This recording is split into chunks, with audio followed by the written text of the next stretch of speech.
brought to you by Bank of India.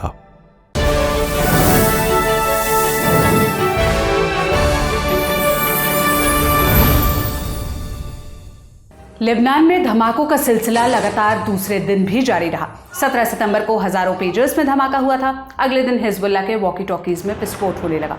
18 सितंबर के धमाके में 20 लोग मारे जा चुके हैं, जबकि 500 से ज्यादा लोग घायल हुए हैं। इसका आरोप भी इजराइल पर लगा है। इजराइल ने धमाकों पर तो कुछ नहीं कहा, मगर जो कहा वो ज्यादा गंभीर है। रक्षा मंत्री याओव गलांत बोले, जंग का फोकस उत्तर की तरफ शिफ्ट हो रहा है।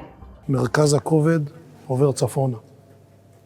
המשמעות היא שאנחנו הולכים ומסיטים כוחות, משאבים, אנרגיה לכיוון צפון. לא שכחנו את החטופים ולא שכחנו את המשימות שלנו בדרום. זו חובה שלנו ואנחנו מבצעים אותה במקביל. गलांत का इशारा लेबनान की तरफ था। लेबनान में हिजबुल्लाह है जो 8 अक्टूबर 2023 से इजराइल पर हमले कर रहा है। इसके चलते उत्तरी बॉर्डर पर रहने वाले इजरायली नागरिकों को अपना घर बार छोड़ना पड़ा। अब सरकार उनको वापस लाने की कोशिश कर रही है। इसके लिए जरूरी है कि हिजबुल्लाह का खतरा कम किया जाए। इजराइल ने इसकी तैयारी शुरू कर दी है। गाजा पट्टी में लड़ रहे कुछ सैनिकों को लेबनान बॉर्डर पर भेजा गया है और इन सब के बीच हिजबुल्लाह पर सिलसिलेवार ढंग से हमले होने लगे हैं। तो आज के शो में हम जानेंगे वॉकी टॉकी धमाकों की पूरी कहानी क्या है, क्या इजराइल एक और जंग शुरू करने वाला है और हिजबुल्लाह का अगला कदम क्या हो सकता है।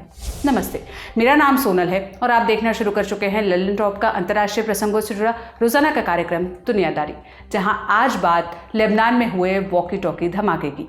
हमने 18 सितंबर की दुनियादारी के एपिसोड में पेजर ब्लास्ट के बारे में विस्तार से बात की थी। उस वीडियो का लिंक आपको डिस्क्रिप्शन बॉक्स में मिल जाएगा।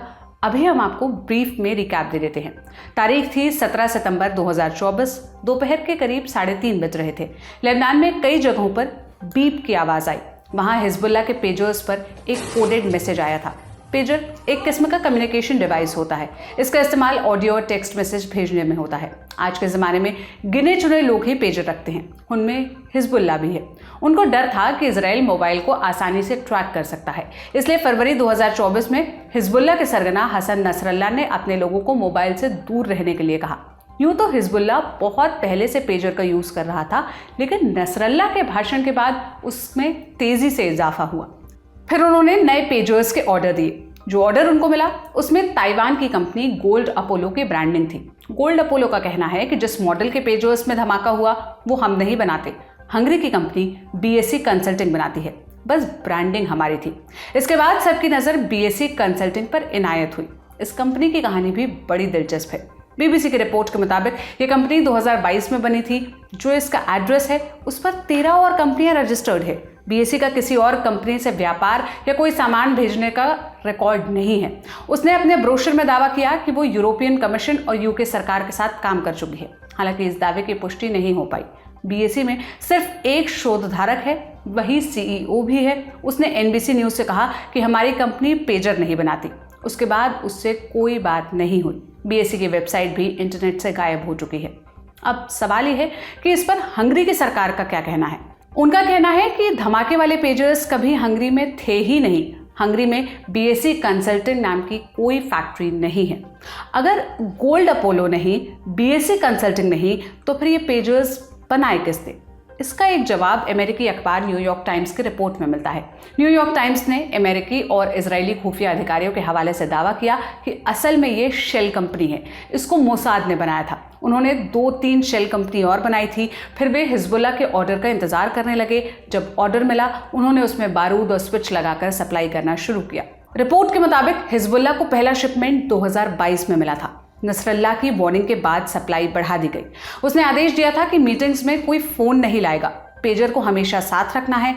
जंग की सिचुएशन में सारे निर्देश पेजर पर दिए जाएंगे। फिर 17 सितंबर की दोपहर आई। लगभग 3000 पेजर्स पर एक मैसेज पहुंचा। हिजबुल्लाह के लोगों को लगा कि हाईकमान से निर्देश आया है, मगर ये कहीं और से आया था। जैसे ही उन्होंने बटन दबाया उसमें धमाका हो गया। पेजर ब्लास्ट में 12 लोगों की मौत हो चुकी है, जबकि 3000 से ज़्यादा लोग घायल हुए हैं। कई घायलों को ईरान और इराक ले जाना पड़ा। इस घटना पर मिला जुला रिएक्शन आया। हिजबुल्लाह ने बदले की चेतावनी दी। अमेरिका ने अनभिज्ञता का दावा किया। ईरान ने सख्त लहजे में निंदा की। बेल्जियम ने जांच की मांग की। कई देशों ने संयम बरतने की अपील की, लेकिन इस अपील का कोई असर नहीं हुआ। 18 सितंबर को पेजर ब्लास्ट में मारे गए लोगों की अंतिम यात्रा शुरू हुई। उसी दौरान फिर से धमाके हुए। अब की दफा हिजबुल्लाह के वॉकी टॉकी में विस्फोट हो रहा था। वॉकी टॉकी का इस्तेमाल चुनिंदा लोगों तक कोई जानकारी पास करने के लिए होता है। इसकी सूरत टेलीफोन जैसी होती है, ऊपर की तरफ एंटीना लगा होता है। इसको आपने अक्सर पुलिस के पास देखा होगा। हमने साइबर एक्सपर्ट विकास सिंह से पूछा, पेजर और वॉकी टॉकी में अंतर क्या होता है, वॉकी टॉकी काम कैसे करती है। दोनों ही कम्युनिकेशन डिवाइसेस है। जो पेजर तो आज के टाइम पे काफी आउटडेटेड हो गया है, but walkie talkie this is still being used. जो मेजर डिफरेंसेस है, देखिए जैसे pager is generally used for text and numeric messages, right, जो कि वॉकी टॉकी एक real time voice communication device है, जो कि आज भी काफ़ी यूज़ होता है कंस्ट्रक्शन साइट्स पे, या अगर आप आउटडोर एक्टिविटीज़ कर रहे हैं वहाँ पे, जैसे कि आप हाइकिंग कर रहे हैं, या आप कहीं मतलब किसी ग्रुप में कुछ काम कर रहे हैं, तो वहाँ पे रियल टाइम काफ़ी यूजेज है। जैसे हमने यूनिवर्सिटी फेस्ट्स में देखा है वॉकी टॉकीज़ को यूज़ होते हुए। और ये काम कैसे करती हैं, जो पेजर होता है वो रेडियो फ्रीक्वेंसी सिग्नल्स पर मैसेजेस को ट्रांसमिट और रिसीव करता है, और वॉकी टॉकी जो होते हैं वो रेडियो वेव्स पर ये काम करते हैं। और वॉकी टॉकी में आप instant back and fourth communication कर सकते हैं, जबकि पेजर में ये लिमिटेड होता है टू जस्ट रिसीविंग अलर्ट्स या short messages. Just to add one thing, walkie talkie और पेजर में और एक मेजर डिफरेंस है चैनल फ्रीक्वेंसी का। जो पेजर होते हैं वो यूजुअली एक सिंगल फ्रीक्वेंसी पे काम करते हैं, और बट जो वॉकी टॉकीज होते हैं दे often use multiple channels and frequencies, and can for different communication groups. आज के ज़माने में मोबाइल और इंटरनेट की दुनिया काफ़ी विकसित हो चुकी है। कम्युनिकेशन के एक से बढ़कर एक माध्यम आ चुके हैं। फिर भी वॉकी टॉकी का इस्तेमाल मतलब क्यों हो रहा है? इसका एक बहुत बड़ा रीज़न है, वो सर्वेलेंस से जुड़ा हुआ है। बिकॉज हम जानते हैं कि मोबाइल फ़ोन एक चलता फिरता ट्रैकिंग डिवाइस है हमारे साथ, जो एज नॉर्मल पब्लिक हम रियलाइज़ नहीं करते हैं कि ये हमारे लिए कितना एक डिसएडवांटेज कैरी करता है। Someone can easily track us, but a group like Hezbollah and others, for them surveillance एक बहुत बड़ा इशू है। और that going to low tech devices like pager and walkie talkies, यहाँ पे आपको ट्रैक करना मुश्किल हो जाता है, right? Because with mobile phones you have GPS on always, you have your Bluetooth always on, आप Wi-Fi पे connect कर रहे हैं, तो you are always leaving digital footprints. So अगर आप देखें तो ये कोई नई चीज़ नहीं है that groups like Hezbollah, they have gone back to low tech communications, जहाँ पर कि surveillance काफ़ी मुश्किल हो जाता है। And this is one of the biggest reasons still कि हमने पेजर्स को देखा है यूज होते हुए। वैसे walkie talkie real life, normal life में भी हम यूज करते हैं, बट पेजर्स सिर्फ हेल्थ केयर और फायर डिपार्टमेंट को छोड़ के I haven't seen being used that often. अब ये जान लेते हैं कि हिजबुल्लाह के पास वॉकी टॉकी आई कहां से। शुरुआती पड़ताल में पता चला कि ये जापानी कंपनी आईकॉम की वॉकी टॉकीज थी। इसका मॉडल है ICVH2। आईकॉम ने इस पर क्या कहा, उसने पल्ला झाड़ लिया। कहा ये मॉडल हमने पिछले 10 वर्षों से नहीं बनाया, इसकी बैटरीज भी हम नहीं बना रहे, हम सिर्फ आधिकारिक डिस्ट्रीब्यूटर्स के जरिए अपने प्रोडक्ट सप्लाई करते हैं। कहा जा रहा है कि किसी ने वॉकी टॉकी की सेकंड कॉपी बनाकर हिजबुल्लाह को सप्लाई की, लेकिन यह कब और कहां हुआ होगा इसको लेकर कोई पुष्ट जानकारी नहीं है। आईकॉम ने जांच कराने का वादा किया है। जांच का नतीजा जब आएगा तब आएगा। उससे पहले आरोपों और धमकियों का दौर शुरू हो चुका है। हिजबुल्लाह ने वॉकी टॉकी ब्लास्ट का आरोप भी इजराइल पर लगाया है, बदला लेने की बात कही है। उसका अगला कदम क्या होगा ये पूरी तरह हसन नसरल्लाह पर निर्भर करेगा। 19 सितंबर की शाम उसका संबोधन होने वाला है। जिस वक्त हम ये वीडियो रिकॉर्ड कर रहे हैं उसका भाषण शुरू नहीं हुआ है। हमने वेस्ट एशिया मामलों के एक्सपर्ट कमर आगा से पूछा कि पेजर और वॉकी टॉकी ब्लास्ट के जरिए इजराइल आखिर क्या हासिल करना चाहता है। इसने पैनिक तो क्रिएट कर दिया, यही चाहते थे। कुछ लोगों की हत्या हो गई, 3000 लोग जख्मी हो गए, फिर वॉकी टॉकी से बहुत से जख्मी हो गए। एक अलग अलग जगहों पे बम ब्लास्ट हो रहा था 2 घंटे तक। तो इतना ज्यादा इसका इम्पैक्ट पड़ा होगा साइकोलॉजिकल बात। और फिर उसके अलावा ये भी था कि एक दहशत के हम जब ये शो करना कि हम बगैर वेपन के, बगैर किसी चीज के वहीं पे हम वॉकी टॉकी या पेजर जो है उसको बॉम्ब बना सकते हैं, ये बड़ी बात, हालांकि ये कोई बहुत बड़ी बात मोसाद के लिए नहीं थी। देखिए, इसराइल को बहुत एडवांटेज रहती है क्योंकि पश्चिमी देश की कंपनीज, एजेंसीज या जापान, साउथ कोरिया, इन सबसे उनके बड़े घनिष्ठ संबंध है, इंटेलिजेंस कोऑपरेशन है, तो उसका भी उनको काफी फायदा हो जाता है।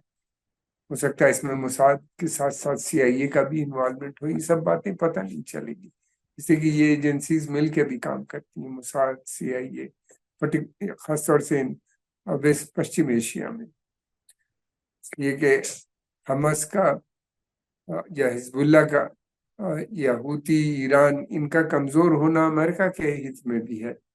इसराइल का जो हित है वो अमेरिका के हित से मिला हुआ है, कन्वर्जन ऑफ इंटरेस्ट है, दोनों का एक हित है।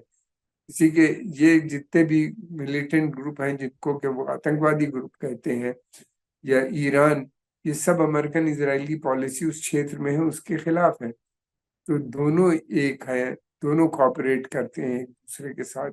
अब हमास गजा वार में इसी कारणवश अमेरिका लगातार वेपन सप्लाई कर रहा था, पैसा भी, इकोनॉमिक मनी भी, वहां से सपोर्ट भी उसको, इसराइल को हासिल थी।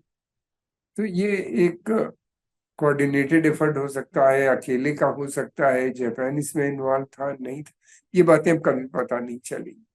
शायद कुछ समय के बाद खुद ही अगर इसराइल डिस्क्लोज करे तो पता, अदरवाइज नहीं लगता। अब की दफा हिजबुल्लाह के कम्युनिकेशन डिवाइस को सिलसिलेवार ढंग से निशाना बनाया गया, यानी संचार तंत्र के स्तर पर वो काफी हद तक अपंग हो चुका है। क्या इस स्थिति में हिजबुल्लाह इजराइल के साथ जंग शुरू कर सकता है? हिजबुल्लाह बेसिकली बार बार कह रहा है कि वो इंटरेस्ट नहीं है उसको जंग में, ईरान भी जंग में नहीं चाहता। इसी के जंग के मतलब ये है, एक तो इजराइल बहुत ही शक्तिशाली देश है, उसके साथ अमेरिका और पश्चिमी देश भी हैं। दूसरी बात ये कि उसके पास एयर पावर की सुप्रीमेसी है। ये युद्ध जो होगा वो उसमें इजराइल जैसे गाजा में किया उसने, बिल्कुल वैसे ही यहाँ पे भी करेगा। इसी के इन आतंकवादी संगठन या आप उनको मिलिटेंट ग्रुप जिनको लोग कहते हैं, ज्यादातर कंट्रीज इनको मिलिटेंट ग्रुप कहते हैं, तो इन लोगों को पाना तो बड़ा मुश्किल काम है। हिजबुल्ला तो बहुत स्ट्रांग है, उसने काफी बड़ा नेटवर्क अपना बना रखा है अंडरग्राउंड हमास की तरह, तो वो तो इनको मिलेंगे नहीं ज्यादा, मरेंगे, उसमें भी मरेंगे। सेना अंदर मुझे नहीं लगता कि आएगी, इसलिए पिछली दफे लास्ट टाइम आए थे तो बहुत इजरायली मरे थे उसमें।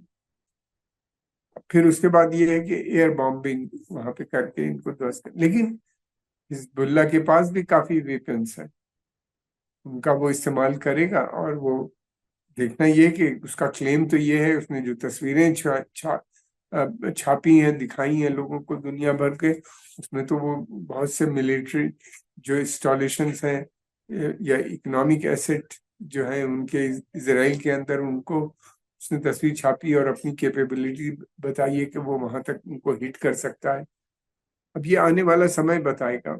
गौरतलब बात यह है कि डर इस बात का है कि ये, बल्कि ये युद्ध ये पूरी तरीके से फैल जाएगा, ईरान भी टारगेट बनेगा। इसलिए कि इसराइल पहले दिन से कह रहा है कि ईरान उसका मेन टारगेट है।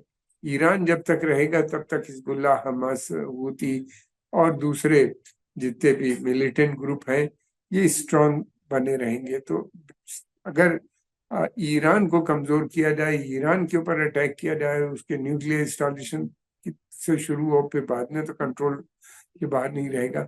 उनका मेन ये है कि ईरान को की मिलिट्री पावर को डिग्रेड कर दो, ताकि ईरान आने वाले समय में अपने अंदरूनी हालात में फंस जाए, और वो जो सपोर्ट देता है हिजबुल्लाह, हमास, हूती और इन सब आतंकवादी, या सीरिया के अंदर या इराक के अंदर जो उसका रोल है, फिर वो रोल खत्म हो जाएगा। और वो, लेकिन ये बहुत बड़ा जो इनका वो है ऑब्जेक्टिव, मुझे नहीं लगता कि ये पूरा हो पाएगा ऑब्जेक्टिव। एक ही तरीका है, टू स्टेट सॉल्यूशन, आपस में बैठें, बातचीत करें, वरना ये मसले खत्म नहीं होने के। मुझे नहीं लगता कि ये आने वाले समय में अमेरिका, यूरोप, यूनाइटेड नेशंस सभी इस बात को मानते हैं कि टू स्टेट सॉल्यूशन दोनों स्टेट साइड बाय साइड रहे। भले ही लेबनान ब्लास्ट को आश्चर्य से देखा जा रहा हो, मगर इसमें कुछ नया नहीं है। इजराइल का नाम इस तरह की घटनाओं में पहले भी आ चुका है। सबसे हालिया उदाहरण हमास के पॉलिटिकल लीडर इस्माइल हानिया का है। 30-31 जुलाई की दरमियानी रात ईरान में उसकी हत्या हो गई। ईरान के Islamic revolutionary guard core IRGC ने कहा कि शॉर्ट रेंज की मिसाइल से हमला हुआ था, जबकि इजरायली सूत्रों का कहना है कि हानिया के कमरे में बम लगाया गया था। अल जजीरा ने हमास के सूत्रों के हवाले से दावा किया कि हानिया ने इनसिक्योर सिम या व्हाट्सएप यूज किया था, इसी वजह से उसकी लोकेशन मोसाद को पता चली। नवंबर 2020 में ईरान के अंदर परमाणु वैज्ञानिक मोहसिन फखरीजादे की हत्या हो गई। उनकी हत्या में आर्टिफिशियल इंटेलिजेंस का इस्तेमाल किया गया था। सड़क किनारे ट्रक पर मशीन गन लगाया गया था, लेकिन उसको चलाने वाले इजराइल में बैठे थे। हत्या के बाद उन्होंने ट्रक को उड़ा दिया। 1996 में इजराइल की इंटरनल खुफिया एजेंसी शिन बेत ने याह्या अय्याश को निशाने पर लिया। अय्याश हमास के लिए बम बनाने के लिए कुख्यात था। उसको इंजीनियर के नाम से बुलाया जाता था। उसके बनाए बमों में कई इजरायली नागरिकों की जान गई थी। शिन बेत ने उसको मारने के लिए दिलचस्प प्लान बनाया। उन्होंने एक फिलिस्तीनी शख्स को अपने साथ में लिया, फिर उसको एक फ़ोन लेकर अय्याश के पास भेजा। उस शख्स ने अय्याश को बताया कि उसके पिता कॉल करेंगे। असल में शिन बेत ने फ़ोन में 50 ग्राम बारूद भर दिया था। जैसे ही उसने फ़ोन उठाया, धमाके से उसकी मौत हो गई। इन सब के अलावा भी इजराइल ने दुनिया भर में हैरत अंगेज ऑपरेशंस को अंजाम दिया है। चॉकलेट में जहर मिलाने से लेकर सुई से हत्या करने तक अनगिनत कहानियां हैं। हालांकि इजराइल यदा कदा ही इनमें अपनी भूमिका स्वीकार करता है। अब लेबनान से जुड़े बाकी अपडेट्स जान लेते हैं। लेबनान ब्लास्ट में मरने वालों की संख्या 37 पहुंच गई है। लगभग 300 लोगों की हालत गंभीर है। 19 सितंबर को इजराइल ने हिजबुल्लाह के 7 ठिकानों पर हमले का दावा किया। ये हमले साउथ लेबनान में हुए हैं। अमेरिका ने वॉकी टॉकी ब्लास्ट से दूरी बनाई है। उसने कहा कि हमें इसके बारे में पहले से कोई जानकारी नहीं थी। लेबनान आर्मी ने संदिग्ध डिवाइस को नष्ट करना शुरू किया है। लेबनान की सिविल एविएशन अथॉरिटी ने फ्लाइट्स पर पेजर्स और वॉकी टॉकी को बैन कर दिया है। इस मामले से जुड़े और भी अपडेट्स आपको ललन टॉप पर मिलते रहेंगे। हम अपना बड़ी खबर सेगमेंट यहीं पर क्लोज करके सुर्खियों की तरफ बढ़ते हैं। पहली सुर्खी अमेरिका से आई है। अमेरिका की एक अदालत ने भारत सरकार, राष्ट्रीय सुरक्षा सलाहकार अजीत डोभाल, रॉ के पूर्व चीफ सामंत गोयल, विक्रम यादव, निखिल गुप्ता के खिलाफ समन जारी किया है। यह मामला खालिस्तानी आतंकी गुरपतवंत सिंह पन्नू की हत्या की साजिश से जुड़ा है। निखिल गुप्ता पहले से अमेरिका की जेल में बंद है। उसको जून 2023 में चेक रिपब्लिक में अरेस्ट किया गया था। बाद में प्रत्यर्पित कर अमेरिका लाया गया। फिर अदालती कार्रवाई शुरू हुई। अब न्यूयॉर्क की एक डिस्ट्रिक्ट कोर्ट ने समन भेजा है। अब इस समन पर भारत सरकार ने क्या कहा?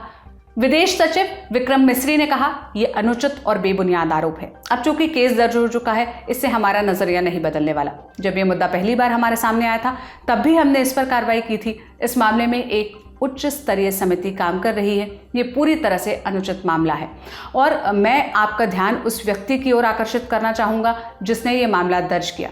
पन्नू के पूर्व इतिहास के बारे में सबको पता है। वो एक गैर कानूनी संगठन से जुड़ा है। उसका संगठन भारत की संप्रभुता और क्षेत्रीय अखंडता को नुकसान पहुंचाने के इरादे से काम कर चुका है। पन्नू के खिलाफ साजिश का मामला पहली बार नवंबर 2023 में पब्लिक में आया।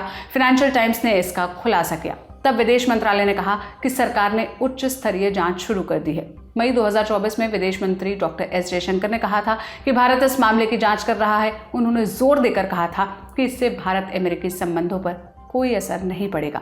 खैर, अमेरिकी अदालत का समन ऐसे समय में आया जब एक दिन बाद प्रधानमंत्री नरेंद्र मोदी अमेरिका जा रहे हैं। वो वहां क्वाड समिट और United Nations general assembly UNGA में हिस्सा ले रहे हैं। आमतौर पर डोभाल भी PM मोदी के साथ विदेश दौरे पर जाते हैं। समन के बाद क्या वो अमेरिका जाएंगे और भारत सरकार इस पर कैसे निपटेगी, ये देखना दिलचस्प होगा।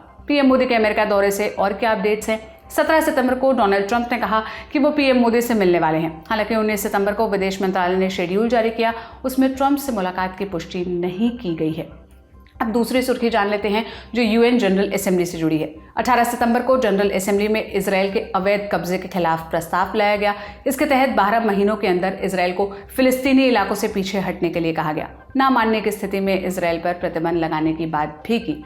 193 में से 124 देशों ने इस प्रस्ताव का समर्थन किया। 14 देश इसके खिलाफ हैं, जबकि 43 देशों ने वोटिंग में हिस्सा नहीं लिया। इनमें Bharat, Australia, Canada, Germany, Italy, Nepal, Ukraine समेत ब्रिटेन समेत कुल 43 देश हैं। ये प्रस्ताव ऐसे वक्त में पारित हुआ है जब दुनिया भर के शीर्ष नेता जनरल असेंबली की सालाना बैठक के लिए न्यूयॉर्क पहुंच रहे हैं। 26 सितंबर को इजरायली प्रधानमंत्री बेंजामिन नेतन्याहू और फिलिस्तीनी राष्ट्रपति महमूद अब्बास का संबोधन होने वाला है। भारत की तरफ से विदेश मंत्री एस जयशंकर संबोधित करेंगे। अब आज की तीसरी और अंतिम सुर्खी जान लेते हैं जो अमेरिका के राष्ट्रपति चुनाव से जुड़ी है। अमेरिका के एक लेबर यूनियन ने फैसला किया कि वो कमला हैरिस या ट्रंप में से किसी को एंडोर्स नहीं करेगा, यानी समर्थन नहीं देगा। ये 1996 के बाद पहली बार है जब वे किसी को समर्थन नहीं दे रहे हैं। सन 2000 से वो डेमोक्रेटिक पार्टी के उम्मीदवार को समर्थन देते आए हैं। इस यूनियन का नाम है इंटरनेशनल ब्रदरहुड ऑफ टीम्स्टर्स का समर्थन कितना अहम है?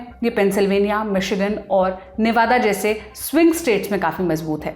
इस ट्रेड यूनियन में तकरीबन 13 लाख सदस्य हैं। इनमें ट्रक ड्राइवर्स, पायलट से लेकर चिड़ियाघर के कर्मचारी तक शामिल हैं। अब समझते हैं कि एंडोर्समेंट आखिर होता क्या है। एंडोर्समेंट का सीधा मतलब है समर्थन, लेकिन समर्थन तो आम जनता भी कर सकती है। फिर ये अलग कैसे? दरअसल इसमें एक चीज़ जुड़ी हुई है। जब किसी बड़े ओहदे पर बैठा शख्स या बड़ी फैन फॉलोइंग रखने वाला सेलिब्रिटी या कोई ग्रुप किसी कैंडिडेट का समर्थन करे तो इसे एंडोर्समेंट का नाम दिया जाता है। इसे आम वोटर्स में उम्मीदवार का भरोसा मजबूत होता है। कई बार ये उनके प्रभाव में आकर भी वोट डालते हैं। अब सवाल यह है कि क्या इसका कोई खास असर पड़ता है?